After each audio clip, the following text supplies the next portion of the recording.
slow up, no I don't take shit. I got no love for the fakeness. If you wanna play tough and wanna hate this, I'll always show up. I don't ever slow up, no I don't take shit. I got no love for the fakeness. If you wanna play tough and wanna hate this, I'll always show up and make a statement. I don't ever slow up, no I don't take shit. I got no love for the fakeness. If you wanna play tough and wanna hate this, I'll always show up and make a statement. Everything I do so instinctive and so passionate. Every word I move so descriptive like an adjective. I got a vendetta against people who patented being negative when you should be getting after it. I got facts over tracks, this and that. Spitting slow, spitting fast. I could roast, I could gas. Think I'm okay at last, but I don't know if that can erase all the past. And the pettiness, a reflection of the emptiness. Hilarious, you think you're worth my time, you're delirious. Mysterious, because you hide behind a fake exterior. Inferior, you know I'll always be a bit superior. Get off of me, this ain't no humble brag. I want you to hear words, you can say them back. I want you to feel free from the chains at last, and to believe in what you got, it was built to last, yeah. Now that I've been put through hell, I never got anyone's help. I had to do it all myself.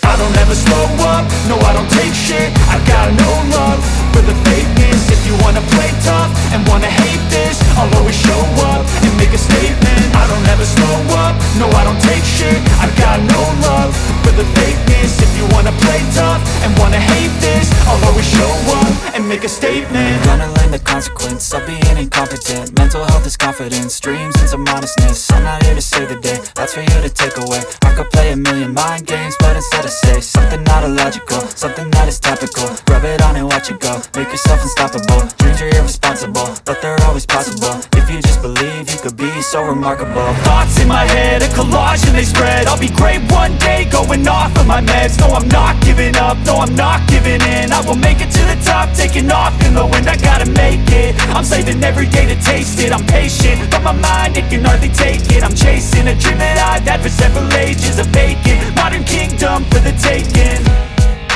Now that I've been put through hell, I never got anyone's help. I had to do it all myself.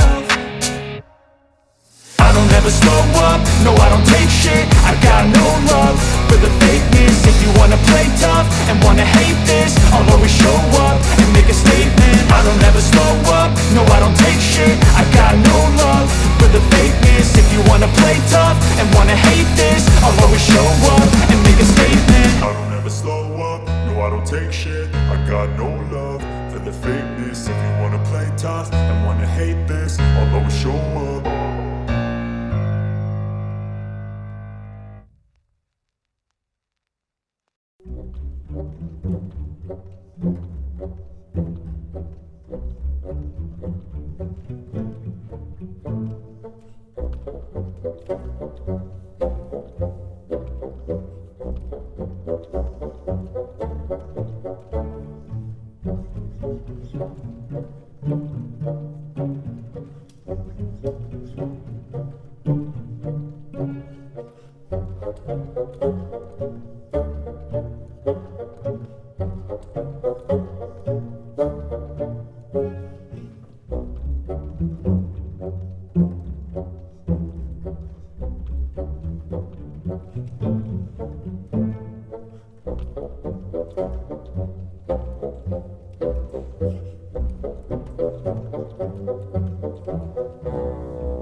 ត្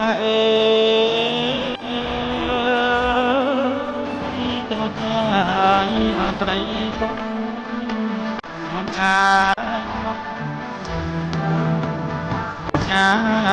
អាស្រ័យបងស្រឡាញ់ប្រឈមមកតែក្នុងប្តី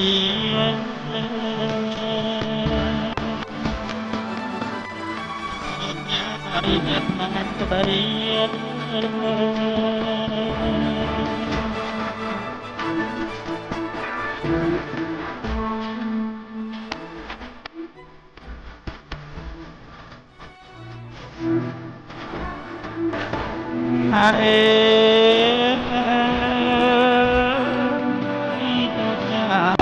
អាស្រ័យមួ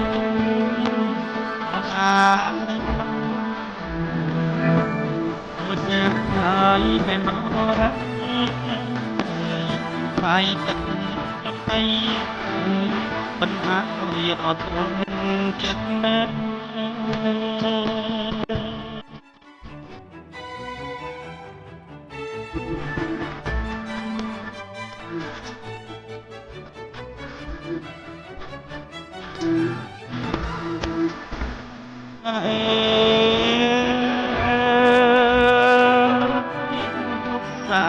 អាទុក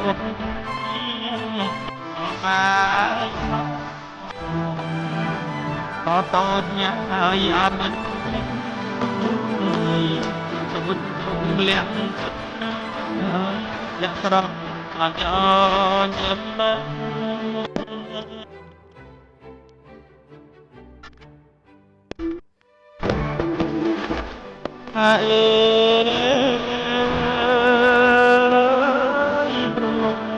យអប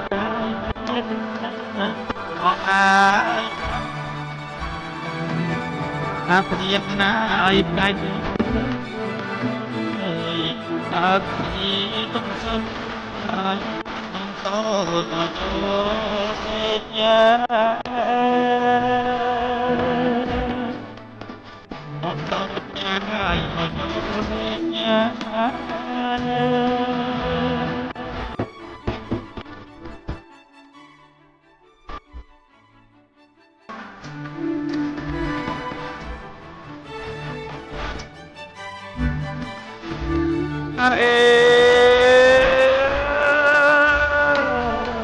បងបើកហើយអត់ឡា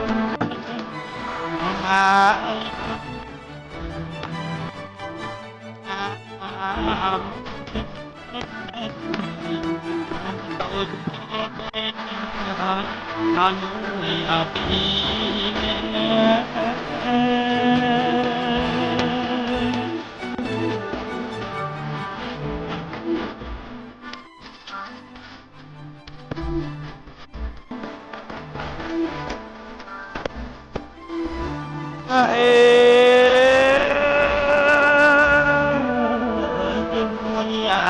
អបង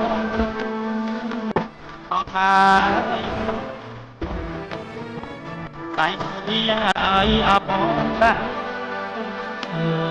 ហើយមួយពីគេរះអើ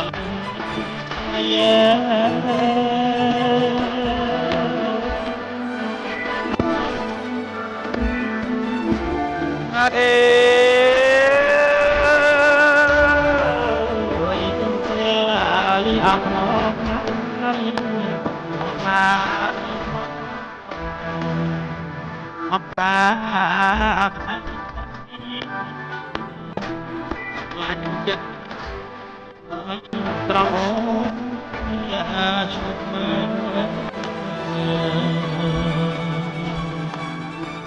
បងមកឲ្យឈ្ងុយ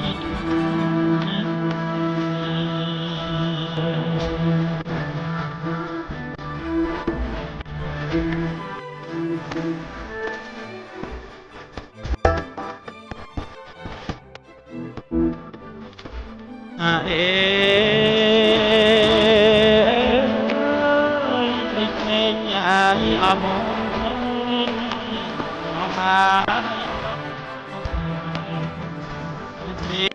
ហើយអមី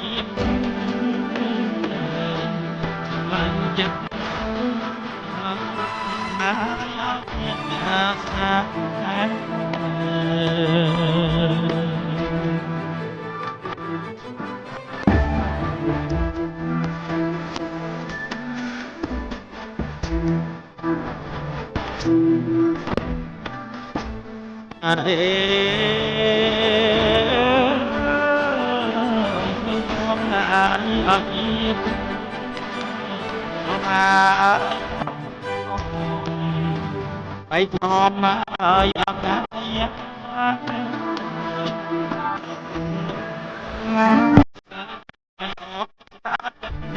ประเยช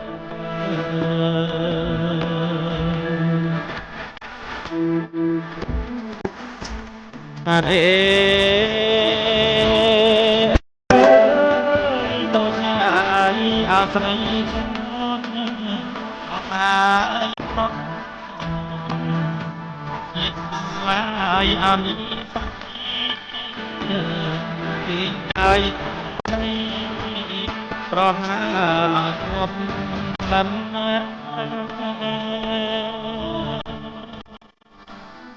เพราะหาความนั้น